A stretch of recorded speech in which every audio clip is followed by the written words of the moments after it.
继续讲这个，没想到今天还能超时啊！继续讲这个巨蟹座，他就把他的家搞得很温馨啊。你看，包括这种家纺，这个花地毯都是他用这种碎花、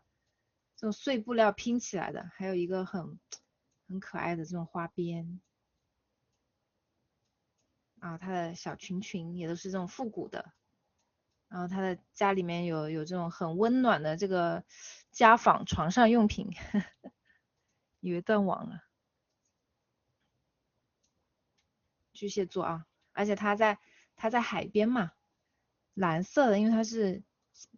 螃蟹，其实只有煮熟了才是红的。我小时候画过一次红螃蟹，但是我在得知螃蟹只有熟了以后才是红的之后，我就不画红螃蟹了，因为我是内地人嘛，也不在海边，也不在那种，就是小时候没有吃过螃蟹，我不知道螃蟹是什么颜色。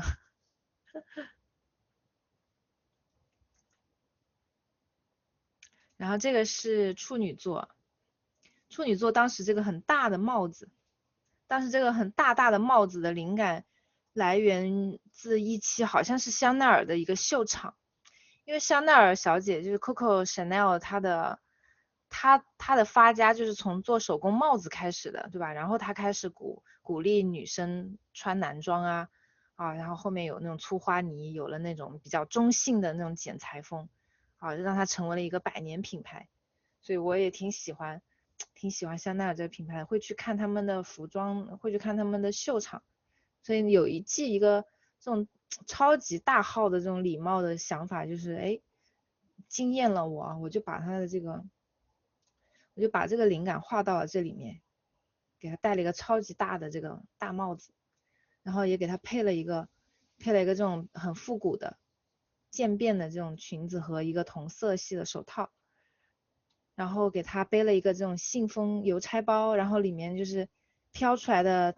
也不知道是别人写给他的情书，还是他要寄没寄出去的情书啊。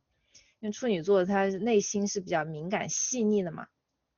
所以就是他的都是暗搓搓的啊，这种信也是盖不住的往外飘，然后他的头发里面也是长这种花花草草，然后这种小花小草会从他的头发里面长出来，然后眼神是这种比较害羞的。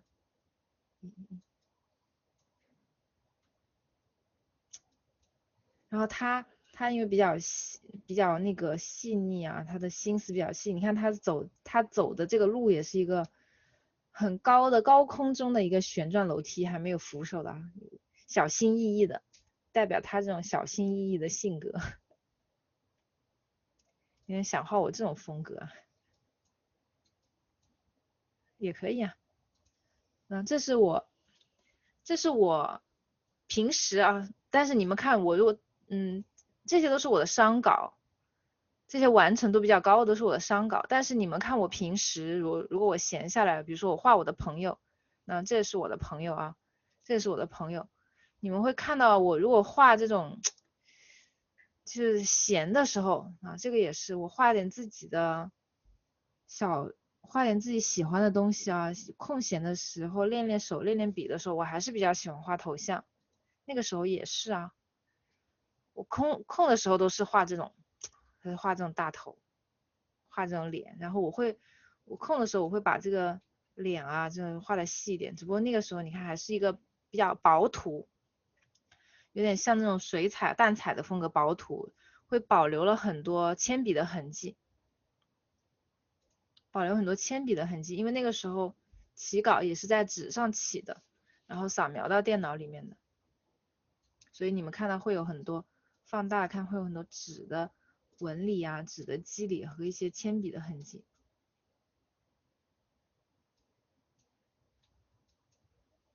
这个是哪一年画的？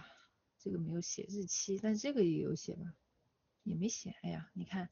还是得写日期啊。这个是09年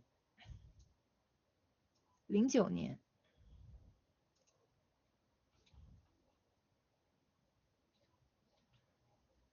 然后来到了天秤座，就是我自己的星座。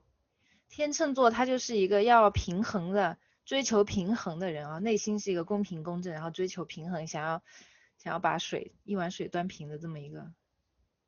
星座。极具平衡感的一个星座，所以我给天秤座安排的东西都是对称的。你看他的发型也是对称的发型，包括衣服啊，他的动作也基本上是对称的。你看他的刘海啊，这个也是这种对称的。他顶着一个鸟窝啊，也是表示他在极力的去维持一个内心的一种平衡，他在追求内心的一种平衡，他在保持平衡。然后这个鸟窝上面有点影子啊，然后它是挂在一个树上的。像他的这套衣服啊，这个带刺绣的这种墨西哥刺绣，墨西哥手工刺绣的这个小裙啊，包括这个小披肩，多年以后我又可能也没有很多年，几年以后吧，我又复刻了这个场景，我自己把这个衣服做出来了，然后让我的模特妹妹也是顶着这个造型啊，拍了一个和她差不多一样的照片。然后这个是天蝎座。天蝎座啊，天蝎座也是那种内心极度敏感啊，内心很丰富的，内心戏很多的这么一个人设。所以你看天蝎的尾巴是从她裙子里面露出来的。然后这个我想到了，就想到了豌豆公主，想到了豌豆公主的这么一个童话故事的一个梗，然后就把这个天蝎座画成了一个豌豆公主的感觉。然后这个床是被绳子吊在天空中的啊，还有一个楼梯是可以爬上来的。然后这里堆满了各种床垫啊，各种床上用品，哎呀，这简直了，家纺。你看就是不重样的各种尺寸、各种颜色、各种花色床垫啊，还有枕头什么这玩意儿这些东西。多年以后，我也曾经想要复刻这一张，但是因为我们能够掏出来的床垫什么床上用品有限，所以已经没有复刻成功。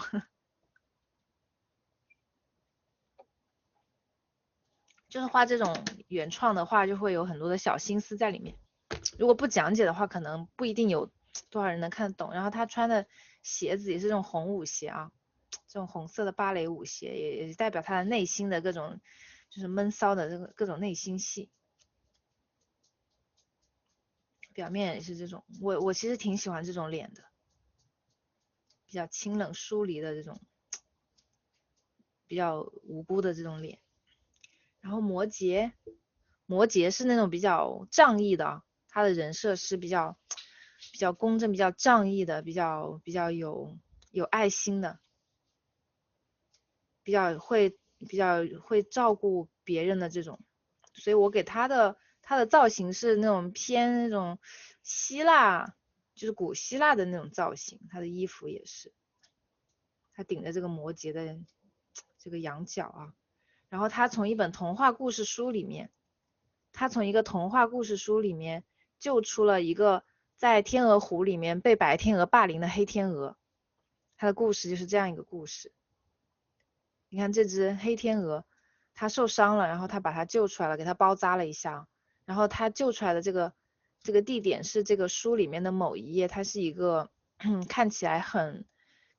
平静、很美好的一片天鹅湖，这里面都是白天鹅，然后这有一只黑天鹅，然后它融入不了这个环境，然后这个正义使者摩羯座就把它给救出来了。然后这个童话故事里面还有，比如说像这种什么苹果树啊，掉下的苹果落在这个雪地上，因为摩羯是1月份的星座嘛，它是一个冬天的星座，所以我画的是一个冬天的场景，雪地里面，它跪在这个雪地上面，从湖里面抱出了一只受伤的天鹅。然后这个童话书里面还有一些别的，什么这种童话里的小鹿啊、小兔子露个半边屁股。还有这种什么可能爱丽丝兔子的怀表啊，这种小植物啊露出来，就是一个这样的场景。然后这个是水瓶座，水瓶座主打一个这种学霸型啊，然后她是一个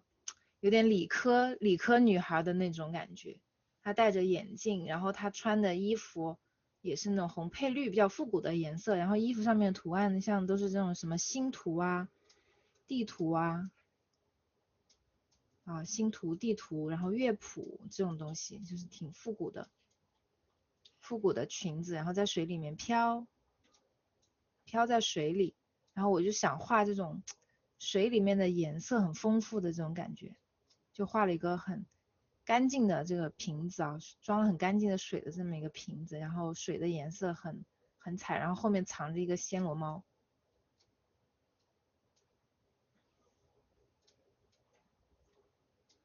然后这个水瓶快要倾斜了，快要倾倒了，它就快能出来了。然后这个是一个双鱼座，双鱼座就是一个温柔的蓝色，温柔的蓝色。然后它有一个鱼的翅膀，有一个鱼的翅膀，后面是一个很美的月亮，很浪漫啊。就双鱼座他是一个比较爱浪漫的人嘛。然后就是身后一个月亮，水里一个月亮，他光着脚踩在这个水里面，他拎着自己的裙子。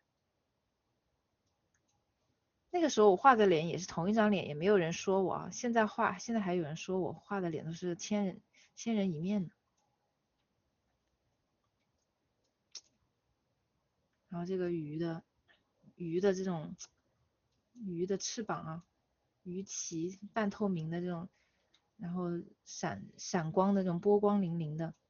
小细闪，它的裙子也是啊，就是这种布灵布灵的小裙子。然后这个令人羡慕的发量啊，这梦幻的星星月亮。然后这个就是我平时画着玩的，但是后来后来也是有一个图书，一个小说，一本小说要了这张图去做封面，所以其实我有一次甚至还在小红书上看到一个博主，就是把这张画，我这么多年以前的一张画，这是哪一年啊？我有没有写日期啊？这个也没写日期吗？说是他自己画的啊，就是有的人会这样，他说这个图是他自己画的。我当时真的很想把我那本书翻出来，然后直接拍一下那个实体书的封面砸他脸上。后来一想，哎，算了，可能是小学生干的事情，就不想跟他一般见识。那个时候我也会自己设计这种，自己会设计这种就是这种汉服啊，就是这种古风的东西啊。你看我画的人，因为那个时候也是喜欢森系嘛，我会在他头上画一些比较自然的东西，像这种果子呀，我会把这种果子、叶子啊，真实的花卉和这种手工的这种中国结，然后这种小米珠、这种流苏，把它结合起来。包括你看它的叶子是一个小果子啊，它的耳环是小果子、小叶子，就是会有那种自然的东西多一点，和这种手工的东西啊结合在一起。然后它纹的是一个这种再纹一个小花，然后衣服上面是这种芙蓉，木芙蓉。其实当时画这个也是在画我心中的林妹妹的感觉，因为林妹妹是芙蓉花嘛。我其实一直很喜欢黛玉，黛玉是我的一个理想型吧。其实这个也是她，这个也是以黛玉为原型画的。她的这张图的名字是绛珠仙子，就是画她的前身，在那个河畔，是一株那个仙草的时候啊，是一个仙子，是一株仙草的时候，想象它的样子。然后刚才有同学问我那个外国人怎么画，对吧？西方人的那个脸怎么画？其实西方人他就是轮廓会比那个东方人要更犀利一点，所以你如果画西方人的话，你可以去画那种稍微，比如说你把双眼皮画宽一点，对吧？把眼距画的近一点，然后眼角你画那种开一点的眼角，不要画那种内呲赘皮。啊，然后鼻子画高一点，把鼻影画重一点就好了。因为颜色像这种蓝眼珠啊、黄头发这种颜色上的事情我们已经解决过了，我们不是画过这个樱桃女孩吗？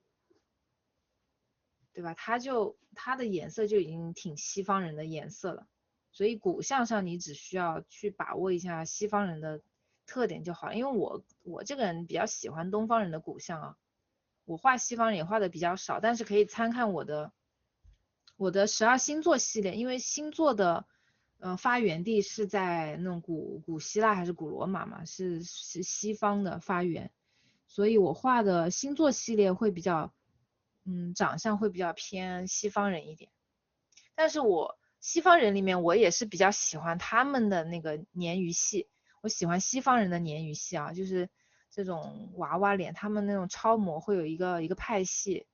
以那个谁为标准，以他为标准的一个娃娃脸，就是那个加勒比海盗里面那个美人鱼叫什么来着？吉玛沃德吧，就是那个女孩啊，她是当年掀起了 T 台里面的娃娃脸的一股风潮。还有后来还有俄罗斯的那个超模叫莎莎，他们就是都是那种 T 台里面就是外国人里面娃娃脸的代表，我比较喜欢那种脸。就其实我喜欢的还是西方脸里面比较像东方脸的那一挂。然后这是我自己平时啊，我自己平时画着玩的时候会画的，它还没画完。所以你们看那个时候，就是那个时候我自己的对于这个人脸的喜好已经慢慢凸显了，只不过那个时候会画的稍微偏写实的比例一点，眼睛没有现在画的那么大。但是我已经喜欢开始画这种，那个时候啊，已经开始把五官会刻画的细一点了，像这种野生眉啊，对吧？你们看这种野生眉、下垂睫毛啊，而且眼睛旁边这种痣，喜欢画很多这种痣啊，然后喜欢画这种就是厚一点的嘴巴，然后这种你看大耳朵，所以这张画是啥时候画的？我看一下，12年。你看我对这种大耳朵啊，我对这种精灵耳啊，像这种招风耳的执念，已经在很早的时候就形成了，所以我没有吹牛啊。但像现在这些就是现在的现在网络上的主流审美，对吧？或者是一些那个什么颜值博主喜欢的，像这种野生眉啊、大耳朵，也是近几年才开始流行的。所以我个人啊，我曾经很得意的说，我说我的审美，我在美商上的精神状态是领先国人10年的，我感觉也没有很夸张，也没有很夸张啊。背景颜色要一开始就定吗？不用一开始就定啊。如果可以一开始就定好，当然更好。一开始你可以大概定一个明和暗的基调，比如说你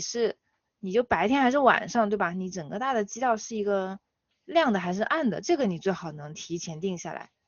它能够帮助你在选肤色这些东西上面去提前把它定好。如果你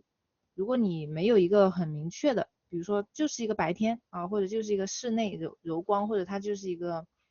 没有特殊设定的光的情况下，那么你就定一个中性一点的、中度一点的灰色也可以，你后面再换。比如说像这张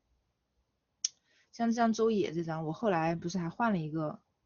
我后来还换了一个这种蓝绿色，我觉得也挺好看的像这种你就可以后期一边画一边换，只要不太多。但是你如果换成一个，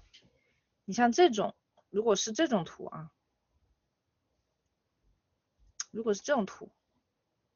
它就必须一开始定好，你一开始就得定好它是一个暗环境，因为你如果把这张图的，哎，这张图的那个在哪儿啊？原始图层在哪？如果这个图一开始你不定好的话，它的颜色会画的比较浅啊，或者是你画的这么深，再去换颜色就不好换了。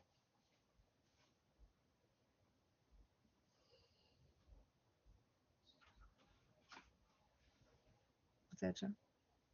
在哪儿呢？还有刚才有同学问各个仰视角度啊，这些都是我进阶课的内容。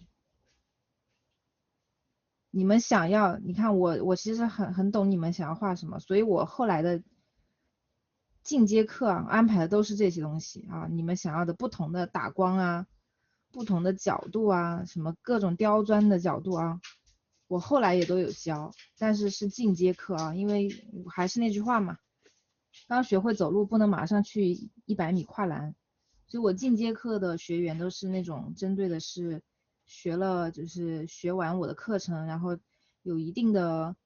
累积了一定的经验了啊，有一定的练习量了，所以你看我进阶课给他们画的都是什么东西啊？那都是这种比较刁钻的角度，你看刁钻的角度，像这种很低头的侧脸啊，这种嘴巴伸出来一点点的低头侧脸，然后死亡配色，这种粉绿配色，死亡配色啊，死亡角度，然后呢还有死亡打光啊，还有这种顶光，你看这张图画的是一个顶光，它是一个顶光，就是光从这个上方啊照下来，在脸上留下了很凌乱的这种影子，死亡打光啊，然后还包括一些像这种特殊的，像这种蕾丝啊这种衣服面料的这种画法啊，包括这种叫什么发光的面料啊，这种珠光感的面料的画法，这是其中的一个示范。还有呢就是同样的角度啊，翻转过来又给他们开了个小灶，就是这种暗环境下暖色调啊，暖色调暗环境这种角度画了一个这样子的。但这个是一个小灶，所以没有画完，就是给他们一个铺色的一个颜色的思路啊，暗环境下啊，像这种光，这个肤色怎么选？你看这个肤色就有够深了，这就不是你们常规的，你看这个肤色就不是你们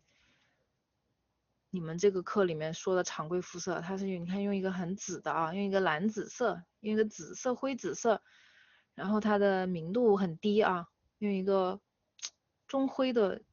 明度来画的。然后还有这种啊，正面抬头，正面低头，你看正面低头画这种侧光，这种强烈的光影怎么去分析它的这个光，包括这个影的形成啊，设计这种光影，啊，画人的情绪啊，包括人的情绪，我不喜欢画那种看起来像人偶娃娃一样的脸，就是美则美矣，但是没有灵魂，我不喜欢画那种。就是呆呆的、很呆滞的脸，看起来就像一个手办一样。我喜欢画有情绪的脸啊，所以我不知道你们能不能够从我的一些画里面感受到那个人的情绪。所以你看我在教他们画的时候，就教他们像这种比较极端一点的啊，稍微就是情绪比较饱满一点的这种东西怎么去刻画它，像这种很伤心啊。对吧？伤心的、愤怒的，刚刚那个是有一点愤怒的啊，或者是各种的冷漠的呀、开心的呀。那像这个是带一点邪恶的、邪魅的，有不同的方案哦。你看，我会教他们不同的方案。这不是等于给你们剧透了我的那啥吗？你看这种，那这个是生气，这个是，对吧？这个是生气里面又带一点无辜，然后这个是更邪魅的。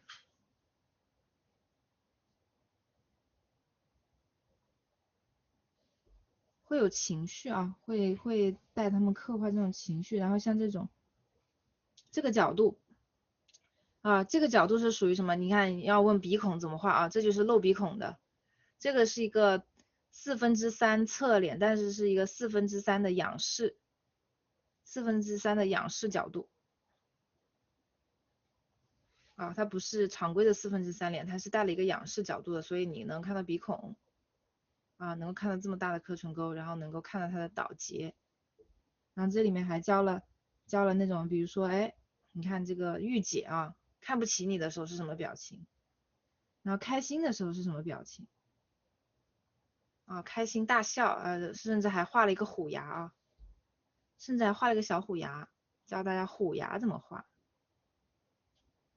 然后还有这种害羞、惊讶、害羞啊，比如说刚刚被偷亲了一口之后，可能刚刚被偷亲了一下，是什么表情？这个都是有情绪的，带情绪的。然后后来这张图呢，就在画国风的时候，把它衍生成这个了啊。然后这个角度又把它衍生成一张国风，教了他们这种国风的这种头发呀、这种背景啊、这种画法，画了一个国风的，最后画成这个样子啊。那还带了光嘛？这个光是从荷叶上面落下来的光。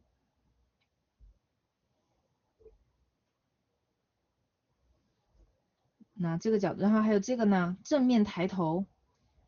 那从这个伤心的小姐姐啊，画成一个伤心完了以后，这个小烟一点啊，谁也不爱，开始那啥了。这是一个，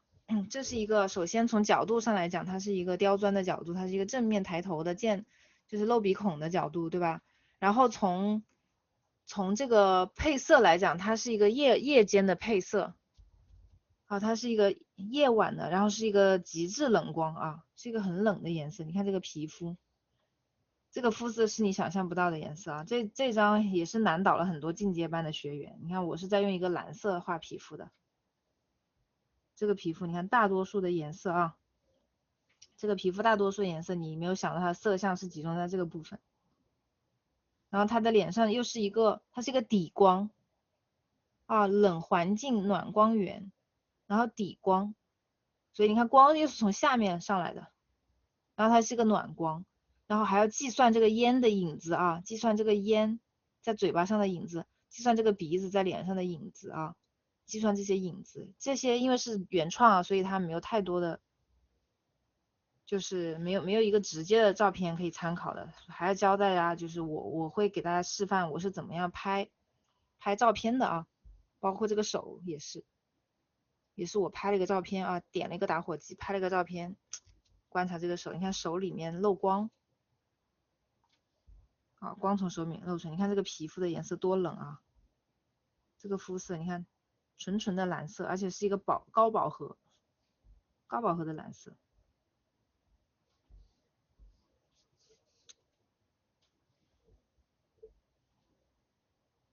然后这里还有一张啊，还有一个就是这种，哎，也是一个很刁钻的角度。这张我个人没有怎么发表过，因为这张好像没画完，这张个人没有发表。它是一个侧脸，但是呢也是个仰视啊，侧脸仰视带鼻孔的。你们都想知道鼻孔怎么画吗？都是这种难到不行的啊。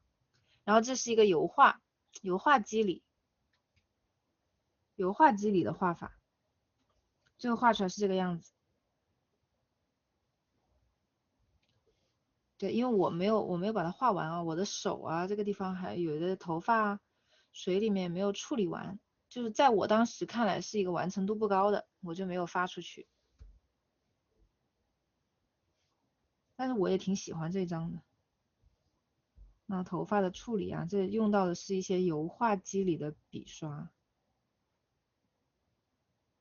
包括这个光啊，这个颜色，包括这个手啊，这个手是自己拍的，所以你像这样去画原创，没有人会质疑你是不是原创。因为你找不到一个跟它的一模一样的照片出来，包括这个颜色，包括这个构图啊，包括这个具体的这个动作，这个脸你都没有一个图跟它长得一毛一样。当然你说一个美女躺在水中，这种想法是不是原创？那我只能说它不是独创啊，它不是独创。那一个小姐姐躺在水中，仰望天空，这种太多了啊，这种太多了，你不能说别人拍过这种照片，我就不能画这个氛围的画，那不是这样的。你包括像一些名著啊，你像莎士比亚的名著，像奥菲利亚，对吧？奥菲利亚是哪个名著里的？是《傲慢与偏见》还不是？不是，是什么来着？是哪一个他的哪一部作品里的这个人物，他就很讨喜，很多画家画他啊。你如果去查的话，历史上有各个版本的奥菲利亚，所以或者就说白雪公主，大家都画这个白雪公主啊，都画这个奥菲利亚，但是每个人因为奥菲利亚她是有具体情节的呀，她最后就是在水中溺死的，溺亡的。然后原著对于她溺亡的时候的画面也有具体的描写，比如说手里捧着花的，对吧？她是什么颜色头发，她穿了什么样的衣服，手里面捧着花，在一条那个小溪还是小河上面，最后淹死了，还嘴里还唱着歌，就这个情节，他都已经设定好了，就等于像一个命题作文，但是也有很多人去画它，每个人画出来都不一样啊。然后那些作品也都流传下来了，都很美啊，你也不能说它不是原创啊。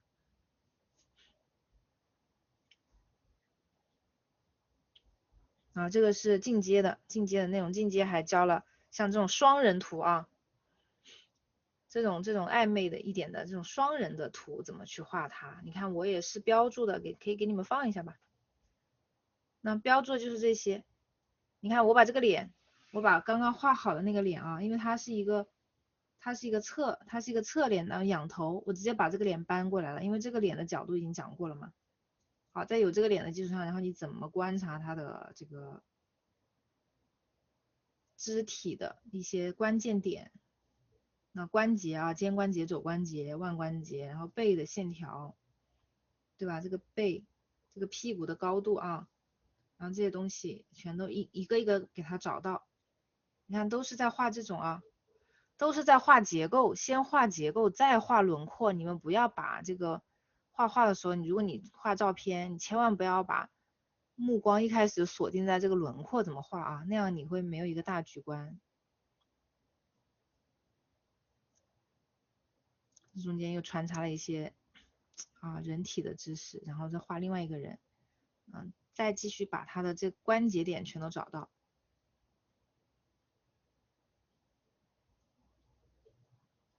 把它的关键的信息啊，把这个东西画出来以后，稍作调整啊，稍作调整就可以那个了，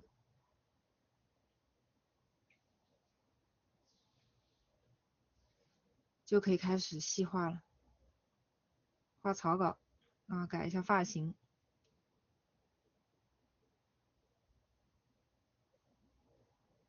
啊，然后就开始画线稿。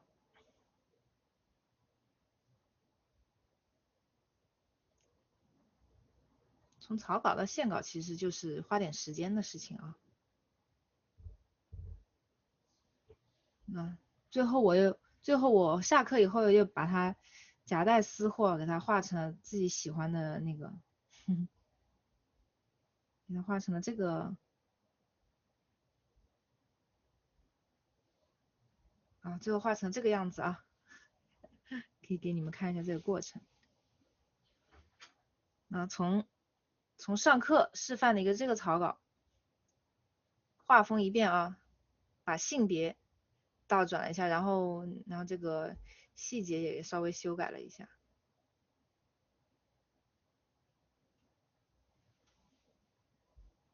好，最后变成这个样子。不是说没亲上或者什么吗？但这个脸的细节稍微修改了一下下。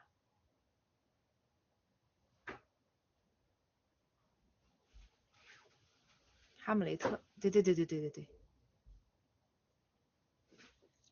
你们在讨论啥呀？你们在讨论这个进阶课的内容是吗？进阶课，我5月20，就是今年5月份的课不是进阶啊，还是基础班啊，跟你们这个是一样的，所以我个人是不建议大家那个反复报名的啊。当然我以前也有那种上很多次基础课的学员啊，挺上头的，学的挺嗨的。但是我是觉得我是觉得既然就是今天在座的啊，听直播的这些你们这些孩子们，我觉得你们有没有发现你们有没有第一次报课的？这里面有多少是第一次报网课就选了我的？敲个一看看。我至少觉得你们这些同学啊是挺适合上网课的，因为你们可以坚持下来，你们可以坚持下来啊，所以你们是可以继续报课的。但是是不是非得报我的课就不一定了啊？我这个人也没有说那么那啥，我觉得还是要有点良心啊。你们其他的老师的课啊，或者是不同范围的，你们也可以去听一听啊，也可以去听一听，也不用对我一个人这么的上头。虽然我的机构当然是希望你们能够多报我的课，但是至少对吧？至少能够跟到现在，说明你们是适合网课这种形式的。因为有的同学他报了课以后，他可能就搁置了啊，没有办法坚持。我觉得他们跟你们比起来就没有那么适合，那一类同学我就不再建议他们继续报课了。最后啊，像这个进阶班，最后也是讲了一些人体的东西，但跟你们的就差不多啊。你看讲了，但是双人嘛，那就讲了一下这个人体的画法，包括还是万变不离其宗。你看画人啊，你就是去找结构，找它的关节点在哪里。根据你观察到的，再结合你掌握到的相关的人体的知识，对吧？比如说我跟你们讲过的几头身，对吧？头和胸的比例，头和屁股的比例，头和腿和手各自的这种比例，你有了这个概念在里面，你再去画就不会差到哪里去。然后其实这两个很快就画完了，你看这显示28啊，显示也就是可能就是画这个东西可能就是20分钟左右就解决了，还一边讲一边画啊，20分钟就能把它搞完，很快的其实。这是我的进阶课的内容啊，都给你们暴露了，就是顺便把你们想要了解的知识我讲了一下，就是说这些东西目前其实超出你们的范畴的，超出你们范畴的，所以我的建议还是啊，先把这种基础的东西掌握好。其实你看我有时候我也会画这种，没有，你看没有任何打光，没有那种花里胡哨的东西啊，就平的平光啊，然后淡淡的颜色，就把他的神态啊，把一个人的神态这种该有的画面里面的这种妆造，对吧？这种细节稍微表达出来也可以的。我觉得画画不一定是面面俱到，不一定你什么活都得给他整上。我个人不觉得啊，像这种我也觉得挺好的，像这种小品啊，比较轻巧的小品也是可以打动人的。你不一定非得说画的多么的全乎，像我这个系列，像这个叫什么节气系列，我就是因为突然到那一天了，那天刚好是马上就清明节了，突然就有一个感觉，想画一个这种有清明的那天感觉的这种清冷的这种妹妹。我甚至也不想画的眼睛里面有高光，我就是想画的那个一点，想画哑光一点。所以你看我的细节都没有说给它直接拉满哦，并没有，只是想画一个这种氛围感，在颜色上面啊，人的神态啊，这种造型上面稍微花一点功夫，我觉得也可以啊，不是说啥东西都得往死里抠啊，我个人也不是很认同，因为当你们开始走上一个往死里抠细节的道路的话，其实那个时候可能伴随之而来的是一定程度的痛苦啊，因为你会进入一个拉锯战，那个东西是比较耗费你的心力的。我的这番话放在这里啊，有可能你们过了一段时间，真的开始进入到这个状态，你们可能会回想起我这个话。它对你来说并不一定是个好事，它可能会丧失一些画画最原始的乐趣。但是为什么会到一个卷细节的程度呢？有可能那个东西不见得是你真实享受的，你只是在迎合一个大众的审美。大众可能会惊艳到你，如果画的一个东西画的很细，你会得到关于这方面的赞赏，然后你想听到更多这方面的赞赏，或者是你看到跟你差不多的人，他也在越画越细，可能你会加入到这个卷的行列里面，自己卷自己，或者是跟着别人一起卷啊。一旦像这样卷起来以后啊，如果你没有办法及时抽身，可能你在这件事情上能够享受到的乐趣会减少。所以这个也是跟画画人啊，可能你们现在无法体会我说的这些话，但是我希望你们可能有一天能够想起来，可能有一天能想起来，当你们开始走上这条路之后。所以我个人还是认为画画是一条，还是可以给大家带来快乐的路吧。我觉得还是秉持着这个观念啊，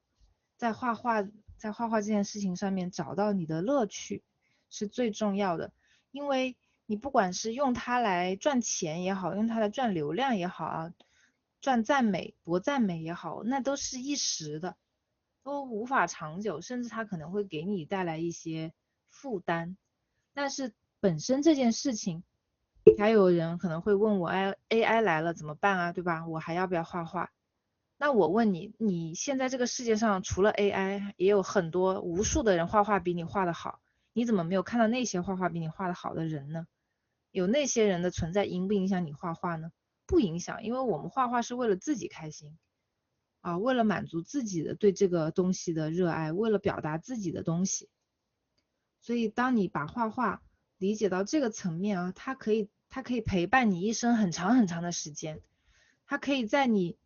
对吧？它可以在你百无聊赖的时候，甚至是孤单的时候，甚至是人到晚年吧，有可能啊，有可能它可以陪伴你，在你生命的最后的时间里都可以陪伴你，给予你养分，给予你治愈。这个和别的任何东西都无关，和别人无关，和别的什么机器啊、AI 啊，和这个世界都没有太大的关系。我觉得人终其一生能够找到一个自己喜欢做的事情，并且能够享受其中，其实是一个很大的幸福。所以就是这番话给我们画画的所有画画的同学一个共勉啊！想看刘亦菲这张。给大家共勉啊！你看你们就是啊，你们是会和那些一样，就是关注这种呢，像这种炫技的东西啊，稍微来点这种机理啊，来点这种看似假细节，你们就哇这怎么画出来的？哇这是怎么画出来的？其实它很简单，它就是用了一些特别的笔刷而已啊。画画的方法还是那些方法，甚至更快。你看我用了这种笔刷，我画的其实没有太细，就刷刷两下啊，主要的还是一个你的造型能力，你的造型能力提升上去了，你对于这些地方的形准的把握上去了，你不用把它画得很精致，它大概也在那里。然后它的这个什么腰线啊、胸线啊，这个衣服的型，包括颜色，对吧？明暗这些东西你选好了，你换一个笔刷上去，可能效果就出来了。所以大家如果你们喜欢这种东西啊，你们自己可以平时多去收集一些相关的物料啊，那个网上的各种画笔多的是啊，不一定非得说跟我的这个效果一样，对吧？你去用别人的笔刷画出来的，肯定也是会跟别人的那种啊一样，或者是有你自己的表达在里面。所以笔刷千万啊，都是好的，都是好用就行，也不是说非得跟我的一样，只有我的这个才好用，那倒也不是啊。所以你们如果喜欢这种啊，喜欢研究琢磨这种效果，完全可以自己平时多花点功夫啊，多去收集收集。大作业啊，大作业就是新年啊，新年题材，给你们看一下我自己画的几个新年题材。我还画过，还有一个中秋的没说完呢，还有一个中秋题材。你看之前是说到中秋嘛，就想起嫦娥和玉兔，有的人要么画嫦娥，要么画玉兔，要么画嫦娥抱个兔子。看我有一次就是把嫦娥和兔子画成了两个依靠在一起的两个小姐姐啊，兔子变成人了，在陪伴她的这个嫦娥姐姐。然后两个人在这种桂花树下啊，脸上有这种桂花的影子，然后桂花落在了他们的身上，然后这个兔子很调皮的把姐姐的衣服也撸下来了啊。然后这个是广寒宫的一个广寒宫的一个缩影啊，有广寒宫屋檐的一个珠，一颗大宝珠，大的宝珠头饰啊，然后它是一个月亮形的簪子。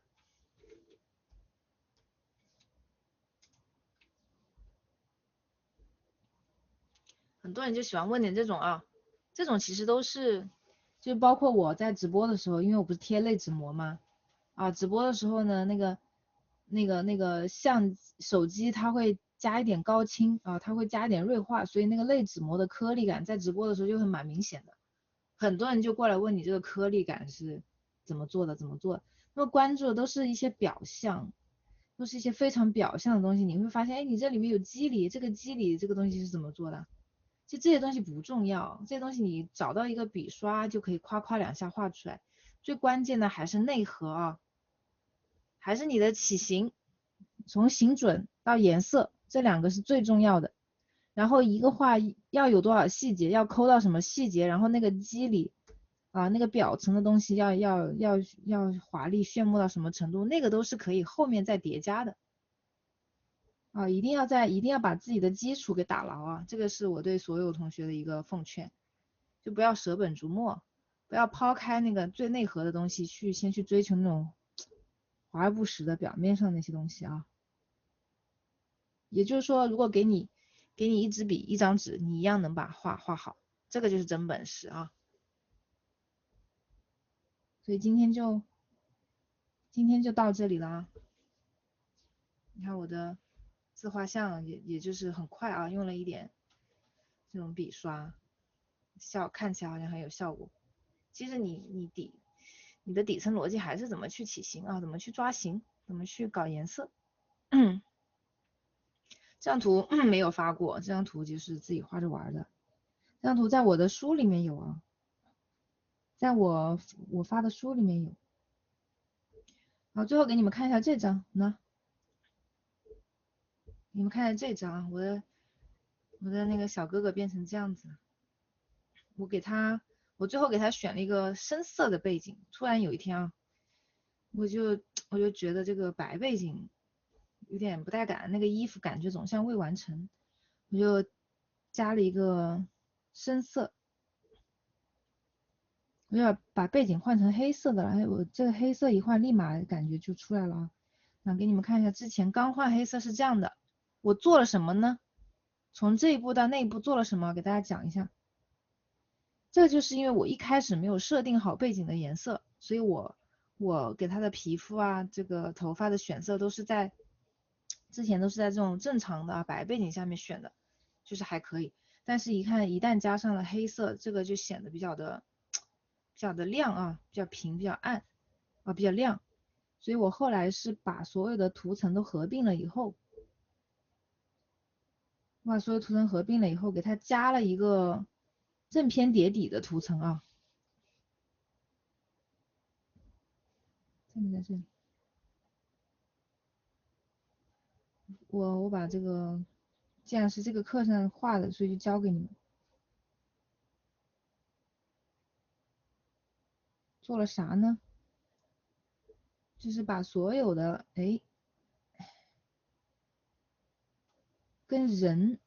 跟头发，你看就变成一个单图层了。变成一个单图层以后，复制一个，把它变成一个正偏叠底，看到没有？加了一个正偏叠底的图层上去啊，它就立马变暗了。当然它现在有点太暗，对吧？你可以调一下它的不透明度，把它的不透明度调淡一点，就等于整个画面被你压暗了。学到了吗？你看就不一样了啊，就不一样了。